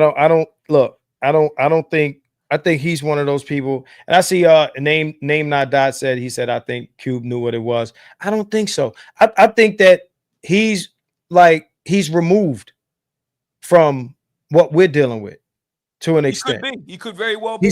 I think he's removed. I think that doing his movies, he's in Hollywood and this type of stuff. I don't think that he is in the algorithm of what we see. And I think that he's still kind of in that headspace, right? Yeah. You know, so look, like you got to remember, like he's from that Tupac Shakur, strictly for my niggas type shit, right? So like, I don't think he was ready for that. No, I seen it in his face. He's like, huh? Ain't black women black people? No. And just like you, I saw the face, and the face told me, yo, Q wasn't ready for that. He wasn't ready. And past OG exactly said Cube has been married for 20 plus years, and yeah, he was ambushed. I believe he wasn't ready for it. Yeah, Cube, you know, he's a Gen Xer like me. Mm-hmm. Cube got one of this is gonna sound bad, but I'm about to say it, but I'll say it. Among the last good black women on a universal scale. Among the last good black women in Black America might have been among the Generation X's.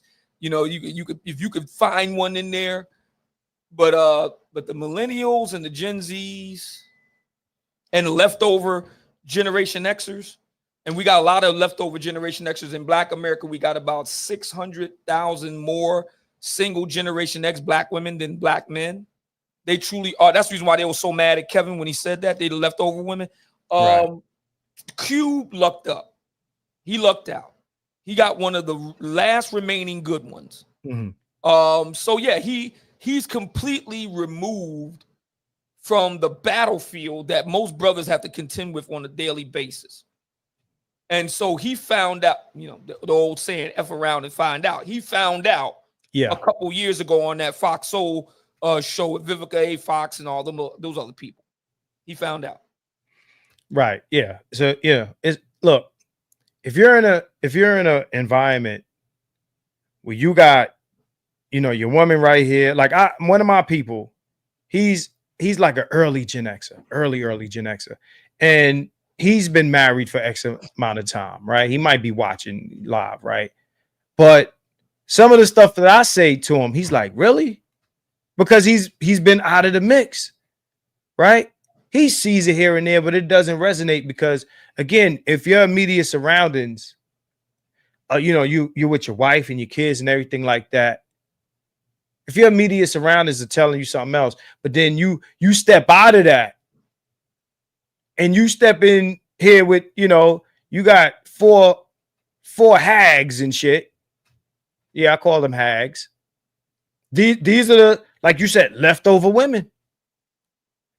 Vivica Fox, 60 plus, went to get a BBL.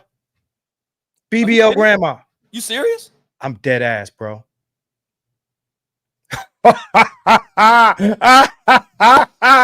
Oh.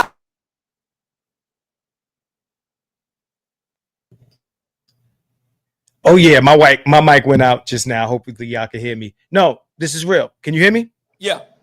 Yeah. She went and got a BBL and she celebrated it on the internet. This is real. Hey, chat, let them know. She just went. You having an Ice Cube moment right now. She went and got a BBL, bro. Hold on a second. I have to play something with that. He made me do it. Bitch, are you for real? Yeah, that's I can't believe it. Yeah, BBL great. So we got. You remember? Hold on. You remember what our grandmothers looked like? Yeah, they looked like old women. correct. Right? They put on some weight and so on and so forth. Yeah. Right. They put on some weight. They had the wigs and, they dressed like old women in the 80s, in the 90s. What do the grandmas of today look like? They look like young bitches. Yeah. Yeah. They got tattoos and tummy tucks and BBLs and shit. And they dating in their 60s. They're dating. I'm ready. Vivica Fox says, I'm ready to settle down.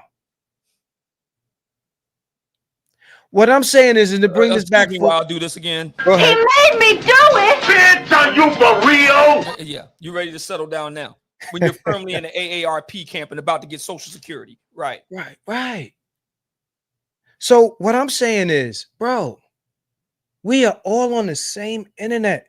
There is no way that these pandering ass niggas like a FD Signifier or a Deontay or any other nigga that earns his living lying to women.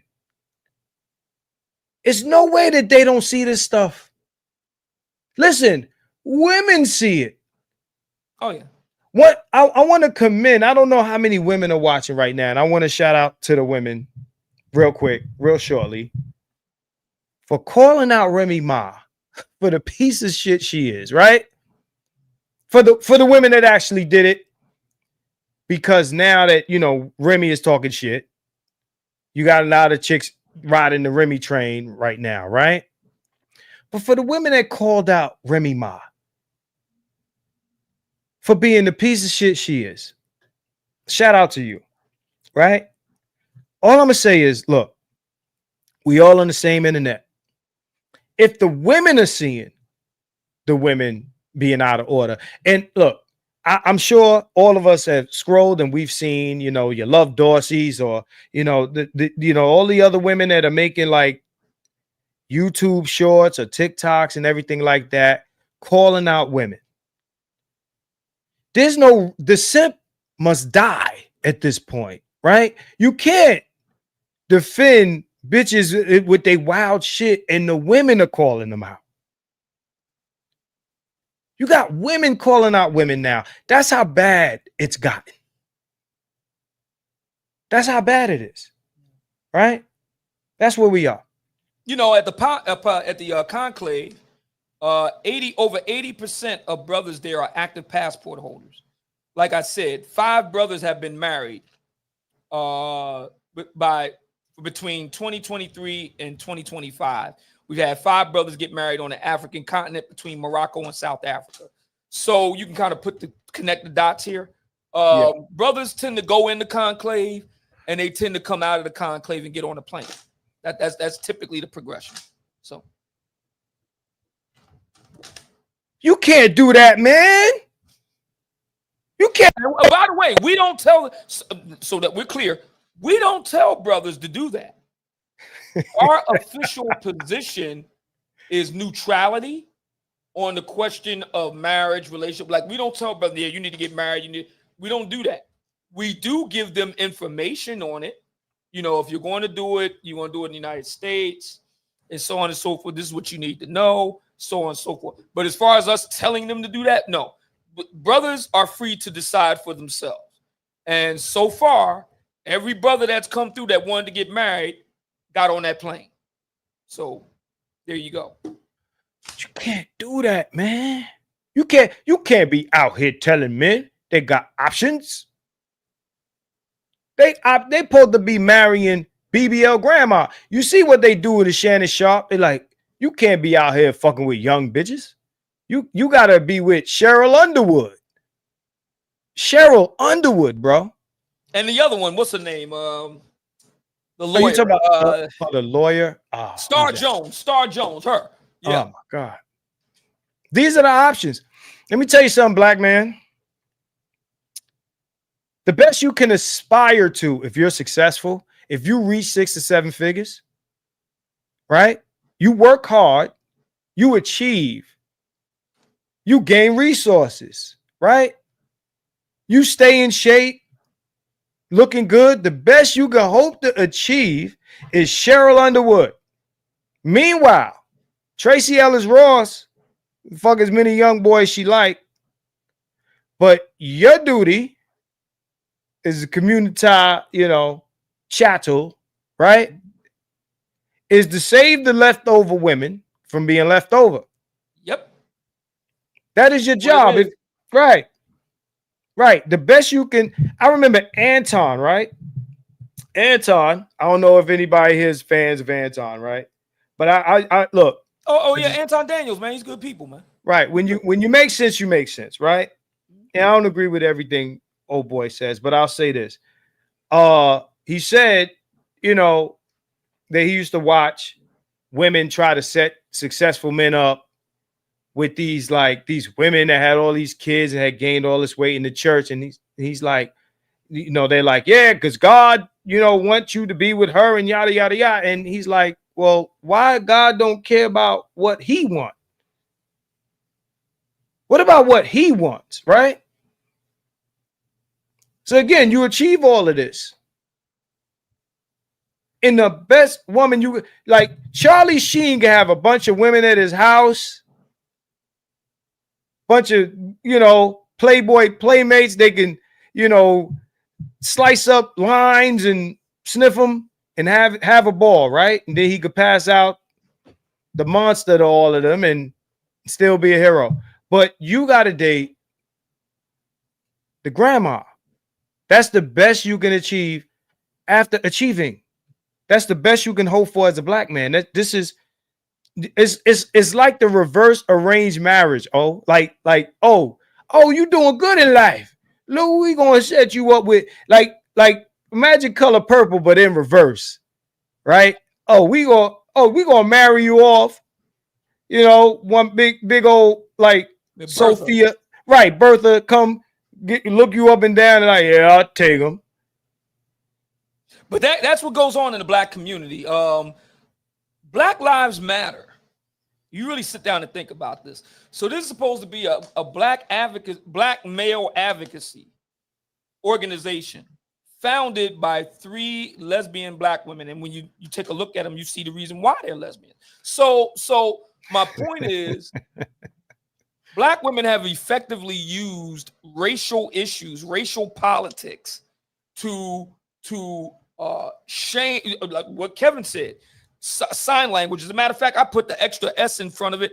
S, sign language, scare tactics, shame, insult, guilt, and the need to be right. Right. And they have used racial language, racial politics language to kind of scare black women black men into dealing with black women. And that's what a lot of brothers are suffering with. That's the reason why a lot of brothers still vote for the Democrat Party. So another thing I want to address, we were talking about, or you were talking about last night, I think you were talking about the idea that they say men can't handle rejection. I want to speak to that, right? Yeah. Shout out to Sir Anthony. He says, salute to the channel. Great conversation. I appreciate you in the super chat, bro. I balk at that. Like, I hear that. I'm like, get the fuck out of here. Black men, from the time they learn to talk, we hear the truth about ourselves. We dealt with rejection since grade school. where you got the little girl in the class that you like, and you say, you write the little paper, do you like me? Yes or no? Check yes or no, and you pass it to this dude and this dude and this, they pass it back to you, and they come with that big X on it, right? We've been dealing with rejection all our life. For whatever criteria you meet or don't meet, men have been dealing with rejection. We are so deep into rejection, like it's become like second nature. For anybody, for any man who has picked up the practice of approaching women, right? You know, because back in the days, young guys, we used to approach women on the street. Yeah, we used to do that, right? And you approach a woman, you try to get the number, whatever. Sometimes you get the number, sometimes you don't, right? And if you don't get the number, you live, right? Now, you got the one or two guys that might react differently, but what another thing they don't talk about is how women reject dudes on the street, right? They don't talk about that. Because women will say some wild shit to you because they feel like you can't do shit to me. I'm a woman. It's like a person putting glasses on. You wouldn't hit a man with glasses, would you? So that's the approach women take when it comes to talking crazy to men or even putting hands on men. You're right about that. You're right about that. You're 100% correct. And black men are just, you know, in the black community, there's this idea, it's an unspoken idea that, you know, a real test of your mettle as a black man is to take all this nonsense from black women. And no, I don't agree with that. I think that we should be able to say no, thank you, and keep it pushing. Right. So rejection, right? Now, we've seen women react to aggression. To rejection in some very violent ways, right? But bigger than that, if you look at it, just about every black woman's movement that has a hashtag next to it has everything to do with not being chosen. Think about it. Whether you want to talk about your body shaming, your colorism, you know, all of these things is about either not being chosen by black men or not being chosen by white men. A woman's whole life experience is about trying to get access to the best man possible. And there should be nothing about you know, her physical appearance or her general personality or any societal rules or anything like that that should deter her from getting the best man she could possibly get. That's their number one priority.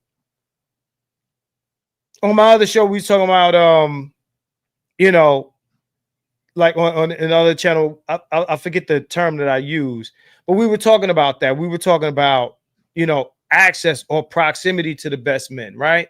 Because women are, a woman's flex is getting the man that has it.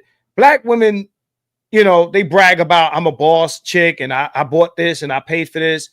But if you look at all the other women or any woman that is attractive, the flex for them is the man bought it for me.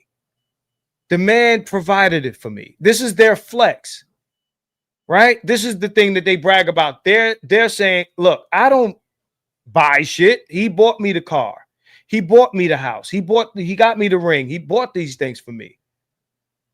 And because black women live in rejection, they have to flex doing the things for themselves that they can't get a man to do.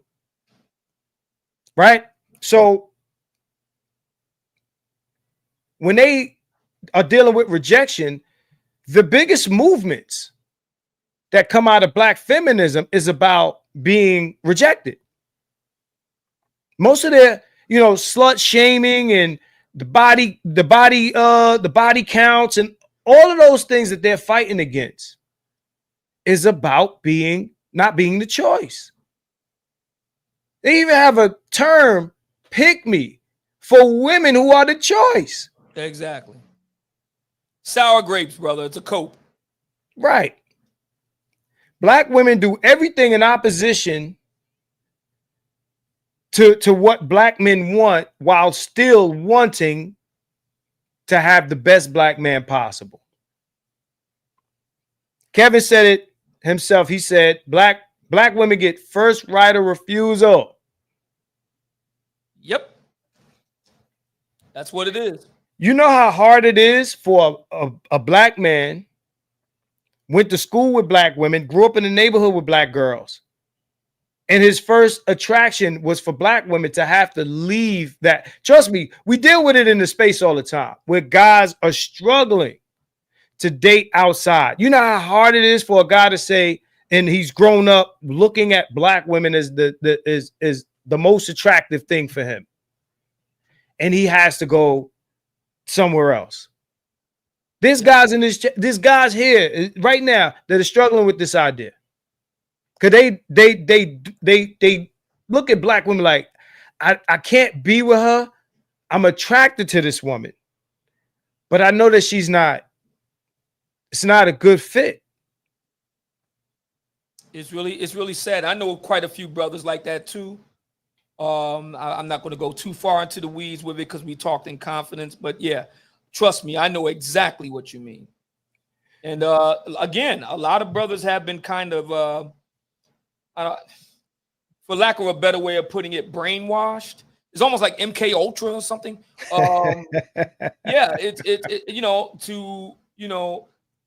black love, if you will, is like a real political thing and a community organizing thing. Is almost like, cleanup day or something like that, which goes to my point about why I refuse to be the cleanup man. That sort of thing. I'm not doing that. Black men need to start living for themselves and don't make any apology for it. Right.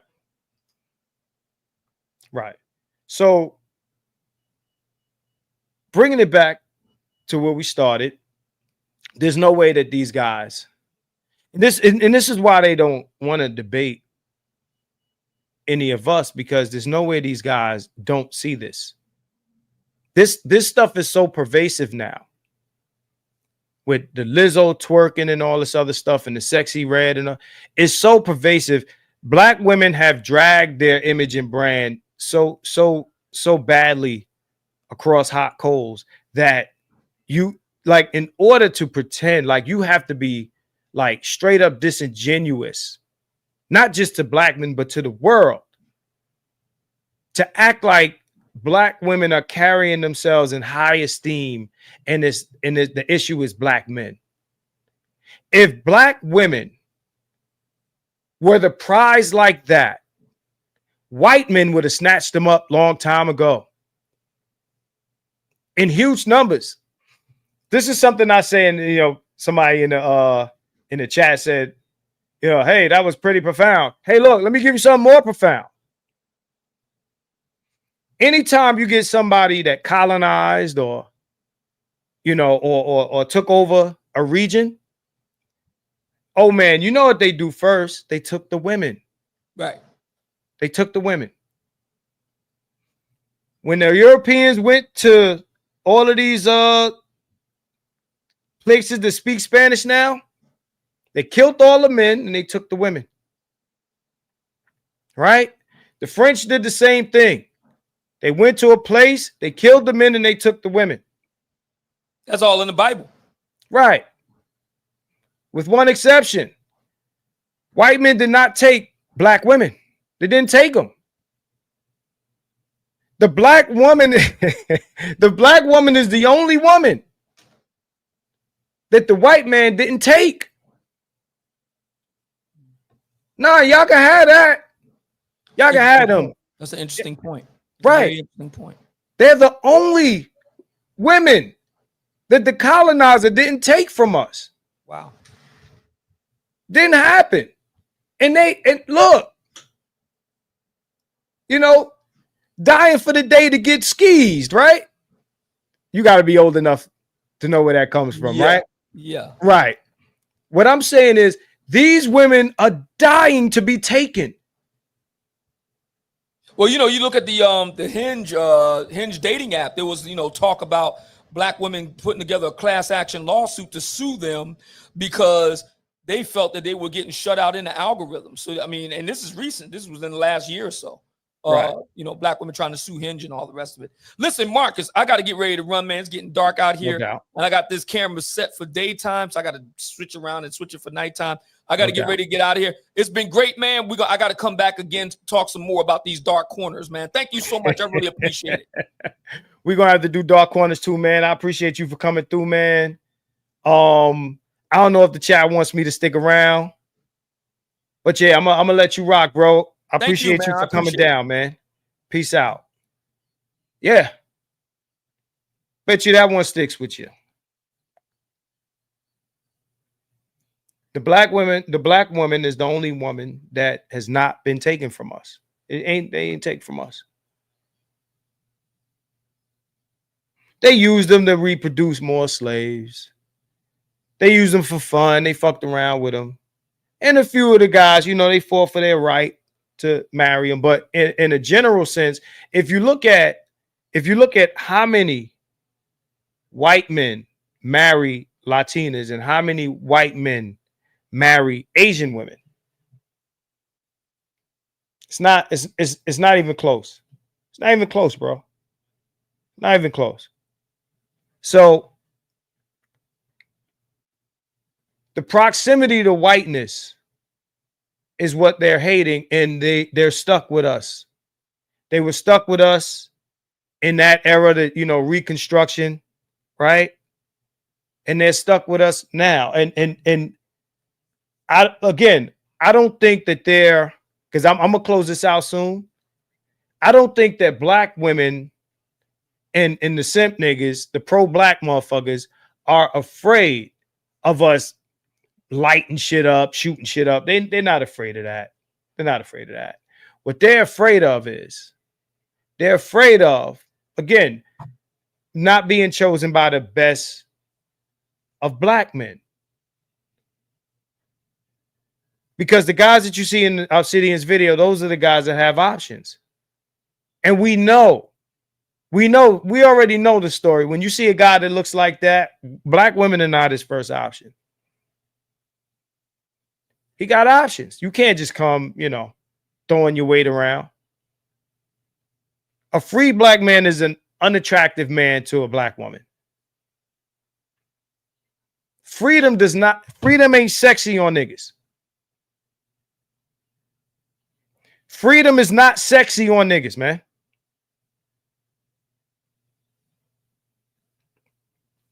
So, because they have not been taken by the colonizer or the slave master,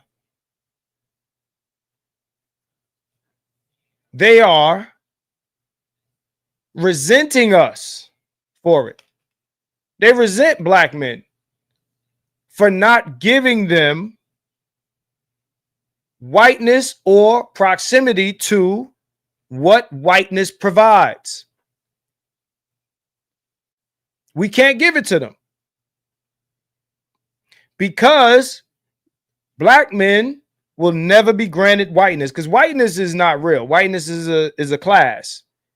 And we had a lot of people come over here that are not from Europe and not from Anglo-Saxon, genetics, that are now considered white. The only race in this country that will never be granted whiteness is black men and black people, period. Yeah, shout out to Cortez. Yeah, black women have to pay for white husbands. They have to buy their way into whiteness, right? So, and you see what happens with that. Old girl from Queen and Slim, I forgot her name. She going through it with her husband right now. These dudes, let me tell you, motherfuckers talk shit about Offset hitting up Cardi B for spousal support. Them white men don't play about that shit. They get their spousal support, they get their child support, they get all that shit. We know Serena make more money than her Reddit husband. We know that. And if they split, she gonna be paying them out. Black women do not complain about white men not being on their level. These white men are not on their level. A black man has to be on their level. But a nigga that's on their level has to deal with or aspire to achieving or attaining as a black woman is Lizzo, Star Jones, Cheryl Underwood. If it were up to black women's movements are all about rejection. It's all about rejection. It's all about not being a choice. It's all about going on to them dating apps and being the number one swiped left motherfucker on the app.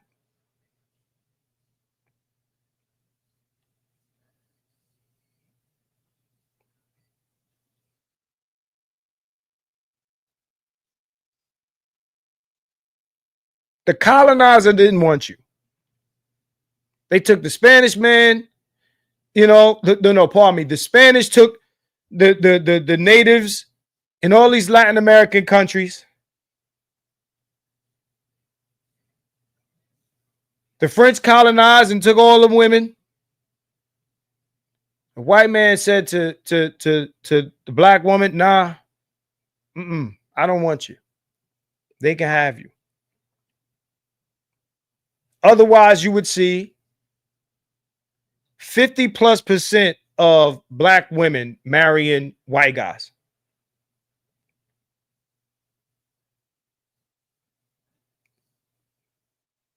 So when they throw us under the bus, what they're really doing is they're advertising themselves. Let me point something out to you. I'm gonna drop you a little jewel that some of you might be aware of and others may not. But if you ain't never heard this before, I'm about to drop a jewel to you and I'm about to bounce soon because I see the numbers dwindling down. People starting to leave the movie theater. Check this out. If you ever with a woman that has a man or has a husband and they throwing this nigga under the bus in your presence, you can fuck. 9 times out of 10. She's basically letting you know, I don't really fuck with him like that. What black women are doing as a collective is they're sending a bat signal out to every other race of men that they don't really fuck with us like that. And while you got the space, the black manosphere, doing videos about, well, how do we get right? How do we put the community back together? How do we turn the ship around and all this other stupid shit and negotiating and all this experimentation and all of that shit? While black men are on videos talking about that. Black women are online talking about your bullet bag. Police can't shoot you fast enough and all this other shit. Kill you fast enough and all that.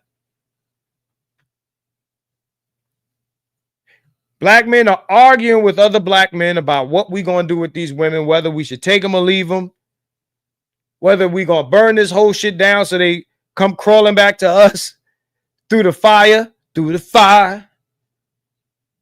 the window, through the wall. Oh. Hey, big head. Hey, big head, I need you. That's what niggas are waiting for. Ha ha, you need me now. And they standing there with their 220s, they $40. And these bitches are in their groups on Facebook and on their podcast and on Clubhouse praying for your death, nigga. Your death. And they do a lot of this shit publicly because they want to let the world know that we don't really fuck with them. Take us, please. Take us. Take us, please. Rescue us from these niggas.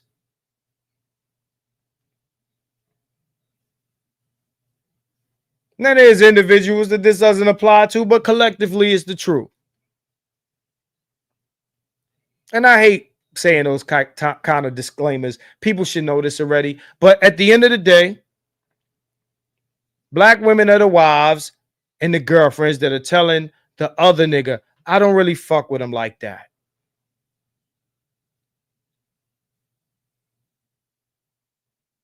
That is the bat signal that they send out to the public. And they're letting the world know. But the world is responding. We don't want you to do to us what you doing to them motherfuckers.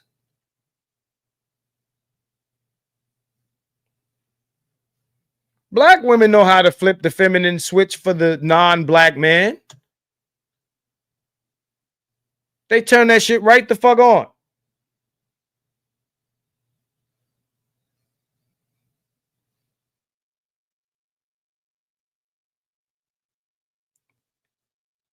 Black men cannot be collective cucks for black women.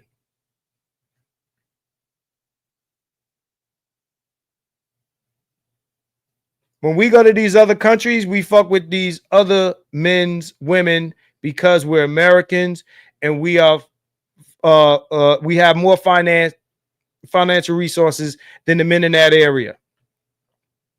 White men come to black America and they are the passport bro.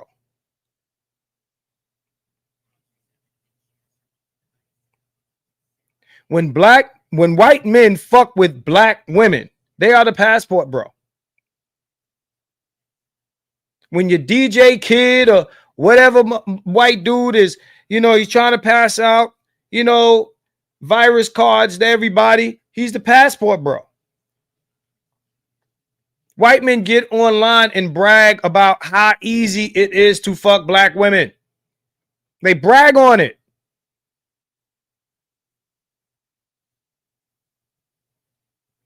You got to be an outstanding motherfucker to get their best women. Bottom shelf Brad can get your best women. Because these women are dying to be taken. They're dying. They mad. They mad that they didn't. You should have killed these niggas like you killed the natives and the Aborigines and every other place you went. Should have killed these niggas and took us and made us your wives.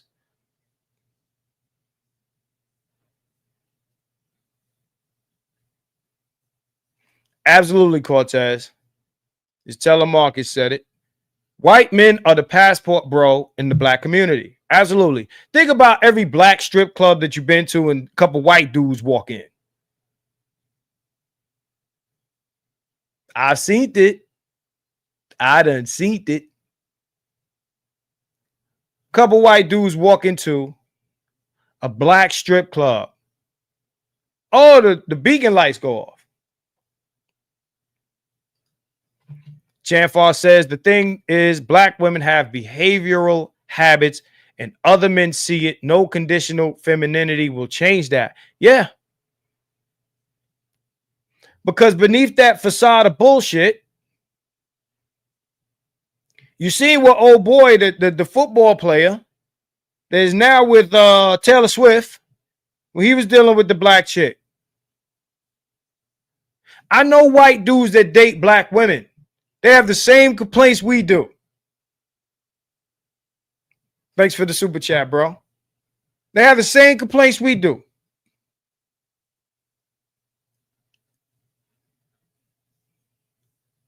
All I'm saying is, not only are they leftover women in the black community, right?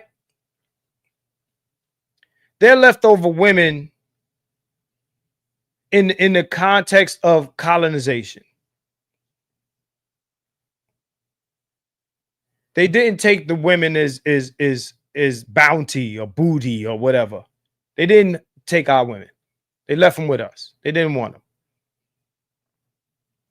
They let us live so that we could have these women.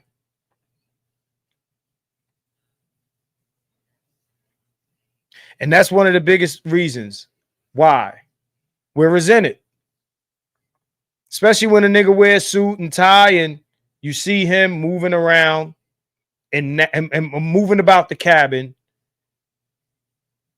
That's why black women think we're the white people, of black people, because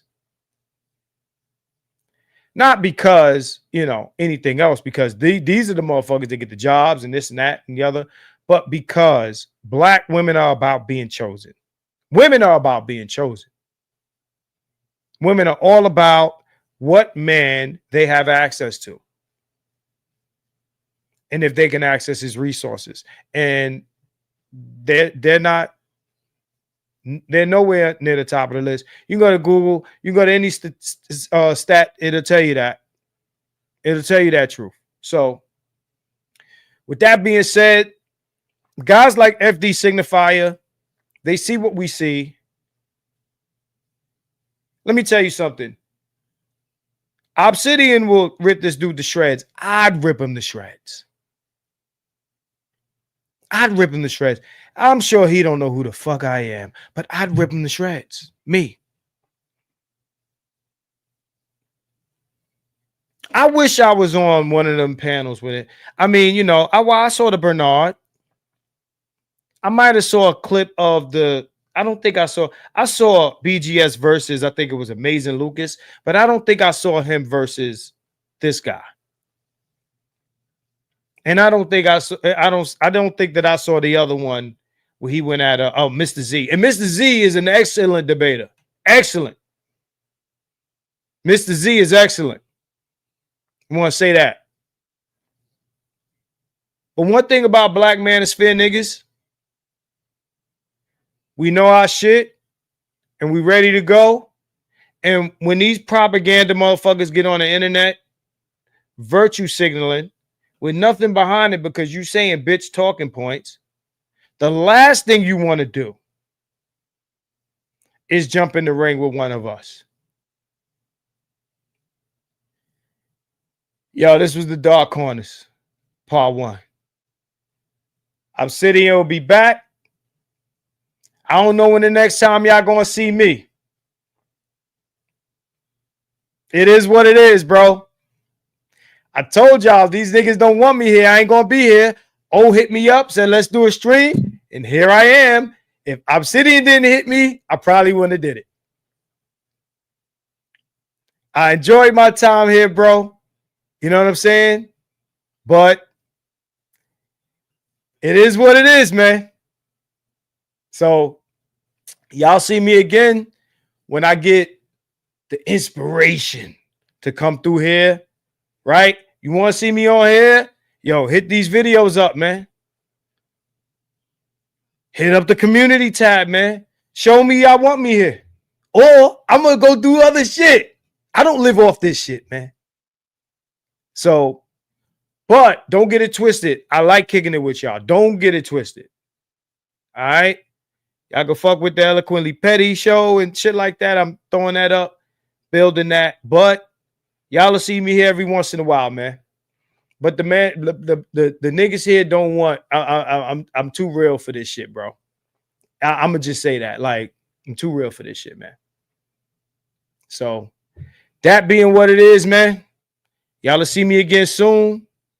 Just hit that like, hit the notification bell. I'm out of here, brothers. Been cool kicking it with y'all. 100. Peace out.